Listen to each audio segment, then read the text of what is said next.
This is the morning brief from the Economic Times.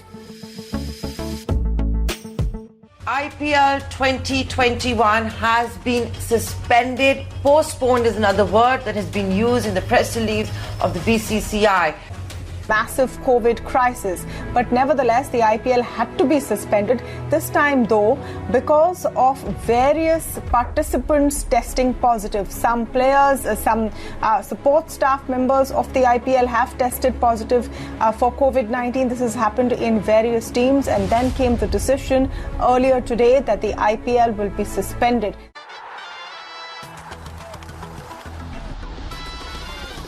The Indian Premier League, or IPL, is an annual carnival of cricket and entertainment.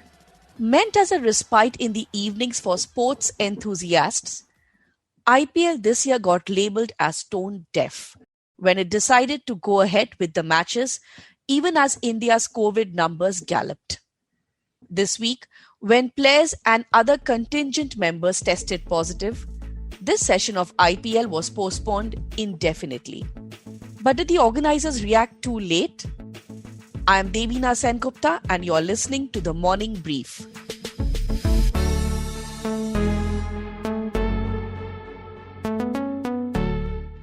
Today I talk to Joy Bhattacharjya, former director of an IPL team, Kolkata Knight Riders, K. Shriniwas Rao from the Times of India, who has been tracking IPL, and my colleague Gaurav Laghate, who reports on the business of the game. I'll ask them how the IPL bubble burst and the impact the postponement will have on the organizers, sponsors, and those who depend on it for their livelihoods. Good morning, Joy, Srinivas, and Gaurav, and thank you for being with us on this podcast. Hi, good morning. Thank you. Pleasure being here. Joy, has the decision to stop IPL or rather postpone IPL come in very late when players for a while were testing positive and many of the staff inside the bubbles created were also testing positive? See, once you start something, a behemoth like the IPL, I think you're duty bound both to the players and the thing to go with it as long as you can go. Because once you accept the fundamental premise that, okay, it's required, it's something that's entertainment, it's something that has already started, so you've already brought so many people here, then it was a business to take it through as long as possible. But I think under those circumstances, once you mobilized all these resources to start moving, it was imperative on them to carry it on as far as possible. But it worked in UAE and it did not work in India. What was the difference? So I have some fundamental things. One of the things is that, these are basic management parlance that you have. Sometimes a benign and an outsider is better to have than an insider. Now, what happened in the UAE was they had a bubble company or experts out there who had nothing to do with India or Indian cricket who were monitoring the entire thing. And I remember commentators and even players, telling me about, how tough it was and how these guys were over the top in being tough, which they probably were. But I think what we didn't realize out there is that when you're in an outside country, B is when you have or deal with people who don't care whether you're a cricket star or a cricketer or a famous commentator, then their ability to become strict with you and their ability to actually say that, no, sorry, you can't do this becomes much, much more. So there's no external body who's pushing back saying that, okay, these norms have to be maintained. Now, suppose you are working in the IPL, okay, and therefore you are employed by the IPL. How easy or difficult is it for you to turn around and tell somebody, say, of the higher management saying that, oh, my son wants just one picture, it won't make any difference. Or that, we just need to go out there and just meet somebody for 2 minutes. So that is the problem. Within a country as populous as India, with so many venues, and without an outside body who actually didn't care and could be very tough and strict, the chances of some sort of a breach happening in India were much, much, much higher. Gaurav, this IPL, were there discussions that it should be scheduled in Sharjah or Dubai like it happened last year? Was it because it was too expensive or we thought we were over the COVID hurdle? So, right, Devina, as you said, there were discussions, yes. And one set of people, they wanted it to happen in UAE, but there was other set who were very keen on doing IPL in India. And the main reason was they wanted to show the preparedness ahead of the T20 World Cup. I guess, and also because the cases were down. I mean, we have to remember that cases were down at that time, that there was no second wave in the horizon. So I think they got overconfident that they can do it, and the cases are down and the vaccines are coming in. So just in their hubris of showing to the world that we can do, we can prepare, we can run this kind of a huge league, even in the middle of a pandemic. That was the idea. Right. So over-optimism could have cost us a lot of money. And Srini, coming to the finances aspect, and you have been tracking IPL throughout, BCCI is said to incur losses of over 2,000 crore due to the postponement of IPL. And this is one of the biggest money spinners for sponsors and BCCI. How much will this impact their coffers? In many ways, losses that we read about, I mean, I myself have written about it, but in many ways, when you look at these losses, these are really notional, because you can't put an exact figure in many ways to, what exactly is going to be the impact. I'll give you an example. 29 matches have been played so far, 31 are left, which means around 50% of the IPL was played, 50% was remaining. So from whatever payments are going to be made from the central pool, revenue pool, whatever star pays to the BCCI, whatever the central sponsors pay to the BCCI, there's going to be 50% of the amount, the total amount. So IPL's revenue for the year, in case if it does not happen for the year 2021, if it's been completely shelved, has been halved. But this is on paper. Okay. What we do not consider, because what do we consider when we look at these figures? What do we consider? We consider what is the broadcaster paying for the rights? What are the sponsors paying, or what are the official partners paying to BCCI for the IPL? These are what we look at when we consider revenues of IPL. But we don't consider that this is not the be all and end all of why IPL is important from a business perspective. There is a groundsman at a Laghate stadium. There is a groundsman at the Eden Gardens in Kolkata who makes his annual income when the IPL happens, and you and me, the viewers, we pay for our Hotstar subscription. I mean, that money is not going to come back. So these are the actual losses that the IPL is going to suffer, in the sense at a very small level, because at the level at which Star and BCCI and the players are there, those are notional losses, and they don't really mean anything in the larger scheme of things, because what has been lost this year is going to be made up next year. But Joy, IPL right from the start this year, at least few weeks down the line when it started getting a lot of negativity. There was a lot of flack, especially on social media, which termed the IPL as tone deaf and being insensitive to the crisis the rest of the country was facing. Matches happened in Ahmedabad and Delhi, which saw so many deaths. Now, these calls have received a lot of negative comments. Has the image of IPL taken a severe beating now? Two things. One is that the image of IPL every year from year one takes a severe beating for some reason or the other, and it makes the brand bigger and bigger and bigger. Okay, from Shoaib Akhtar being banned to Lalit Modi going out to two teams being banned, which of these has actually hurt the IPL financially? Tell me. Look, that doesn't matter, and that honestly doesn't bother. I'll tell you what does bother me, and that's for me a much deeper question, and a question that we need to struggle with, is that when this started, one is that there was nobody in the IPL who turned around and said, you know what, we're in the middle of a pandemic. There's some things that we need to do, some SOPs. The game has to go on because we believe and genuinely believe that people are getting entertainment. And once this commitment has been done, let's go with it and let's give them something in the evening. But can we wear, say, black armbands? Can we have responsible statements? Can we have teams getting together and figuring out what they can do in their local communities? All this, in my opinion, happened way too late, because what worries me is that there was nobody at that point in the administration, and this has to come from the BCCI, not just from the teams, who turned around and said, you know what, we are in the middle of a pandemic, we will continue to do it, but it must be done in a responsible way, in a way that takes cognizance of the fact that what is happening all around us is an absolute total catastrophe. Yes. I think that came too little and too late for me, and that saddens me.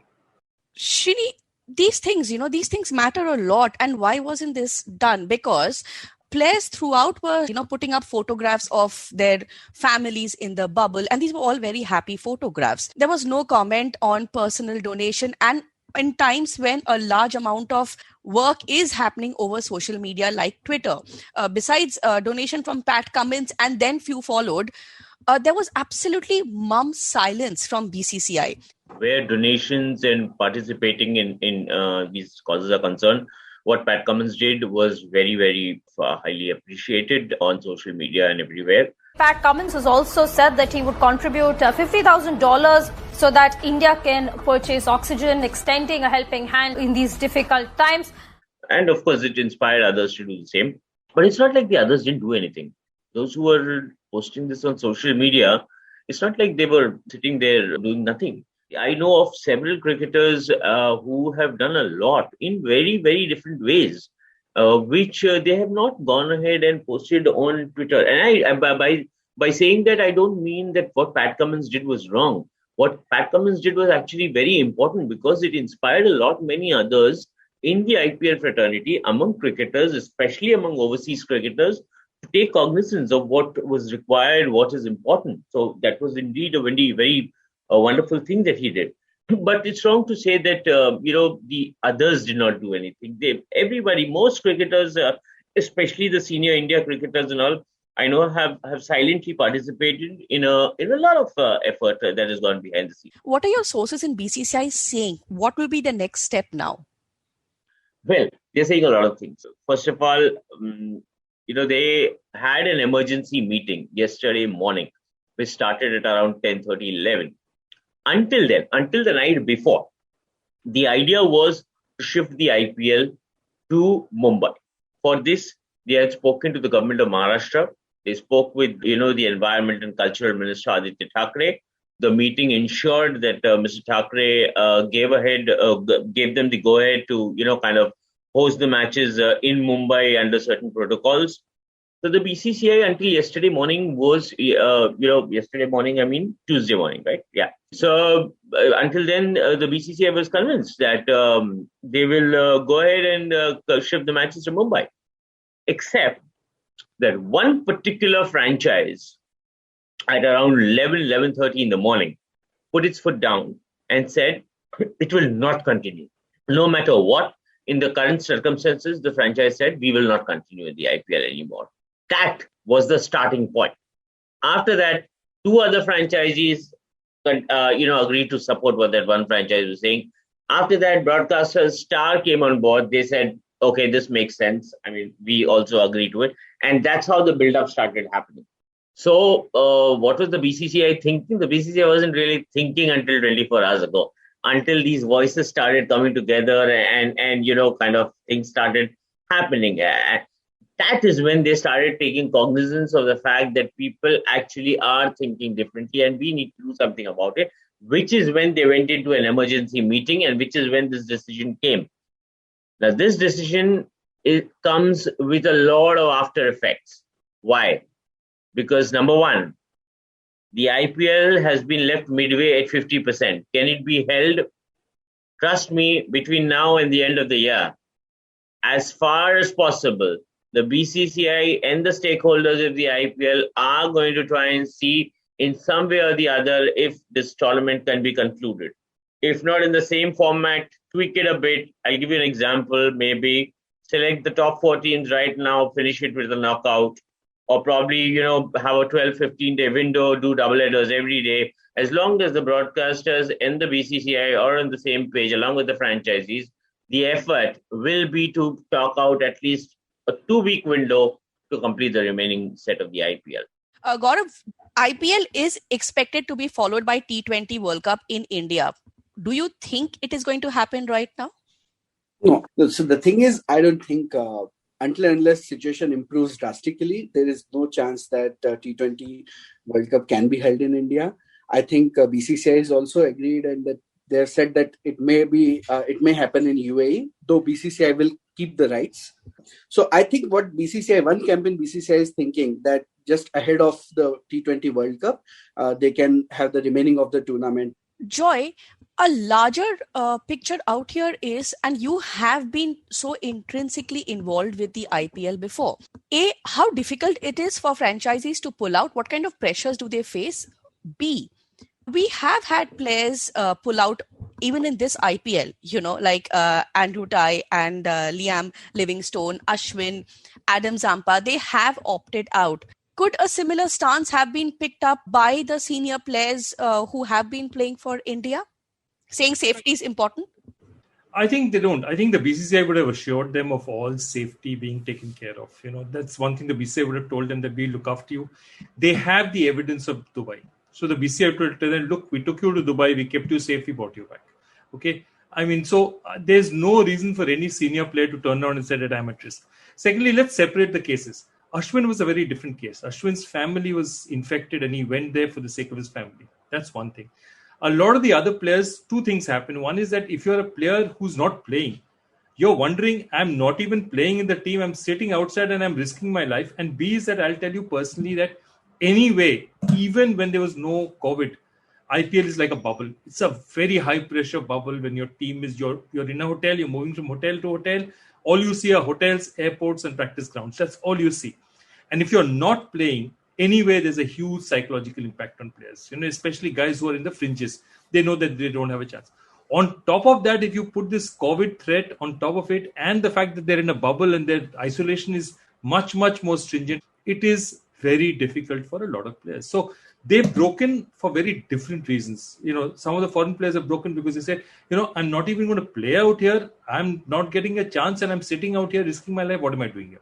So they've sort of left. The other thing is that, you see, they're in a very strange mind now, because a lot of the senior Indian players will have to return almost immediately, because they're going to go and play the World Test Championships. And in the World Test Championships, they'll have to enter another bubble before they go out of India, practice in that bubble and then leave. Or they go to the UK, do their quarantine out there and then start practicing out there. So it's not as if they're going to, at least 12, 13 of them are almost going to immediately go into some sort of bubble again after 2-3 days. So this was, in many ways, a lot of people thought that in any case, if I've come this far out, I might as well go and complete it. Okay, but Srini, one thing I wanted to come back to you on is that now what is the fate of foreign players, especially the Australians who are stuck? I mean, their country said that, entering is not going to be an easy task anymore. So what is the process now? That ban which the country has put, it's up for review. It actually technically it ends on the 15th. It's up for review on the 15th. So, the Australian government is going to take a revision call on the 15th. So what everybody is expecting here is that there is going to be a leeway for, player cricketers and every other support staff that is traveling back to Australia, which was here for the IPL. In the meantime, what the franchisees are trying to do is they're trying to work together. Most franchisees are trying to come together in order to see what can be done for these cricketers. For example, there are Australian cricketers in almost every franchise. So in terms of chartering a flight, franchises are planning to come together in order to accommodate and put them in one flight, the details of which are being worked out as we speak. There is a chance that these cricketers could be sent to Sri Lanka or to Maldives, which, where commentator like Michael Slater is already gone. He's already quarantining in Maldives. So these cricketers could be sent to these countries, these places where they quarantine for a week or something until the Australian government starts revising its protocols, and from there they head home. Right. Joy, correct me if I'm wrong, but what about insurance? When a match gets cancelled or when a series gets cancelled, is it insured? Are players insured? How does one get compensated? Look, I think in my time, there used to be insurance, definitely. There used to be match insurance, and player insurance also used to be taken out. What I'm not aware of, and maybe Srini is in a much better position to say, is in these COVID times, which they managed to get an insurance or not for a tournament, because I would imagine that the premiums in 2014, when there was, everything was fine outside, and the premiums now would be very, very different. So I am not aware of whether this year they got insurance for the kind of tournament they did with the players. So that Srini or Gaurav might have a better handle on that. Yeah, I would like to chip in here, Gaurav. Because, of course, as Joy said, till last year, neither BCCI nor Star or any franchisee had anticipated any situation that may arise due to global pandemic. And even the insurance policies taken by anyone at that time to cover IPL had no clauses on pandemics. However, all the contracts now accounts for pandemic and have specific clauses in case of suspension, postponement, or cancellation of the event. Mostly as per mutual agreements. Yes, the premiums have gone up. I was talking to some people; they said almost 15 to 20% also in some cases, but all have those contingencies in place now. Right. Thank you, Joy, Srinivas, and Gaurav for breaking down the far-reaching consequences of a postponed IPL. Taking few lines from ET's editor views, Indrajit Hazra's latest column, IPL 2021 provided many a sliver of silver in billowing dark clouds. But till this rotten state of pitch, country and world passes, there are other things to take one's mind off our fears, worries and anguish. I'm Devina Sengupta and you've been listening to The Morning Brief. This episode was edited by Nehal Chaliawala and coordinated by Bhavya Dilip Kumar. I hope you enjoyed listening to the episode. Do send in your feedback to themorningbrief@timesgroup.com and share the episode on your social media networks. The Morning Brief airs every Tuesday, Thursday and Friday. Thank you for listening and have a nice day ahead.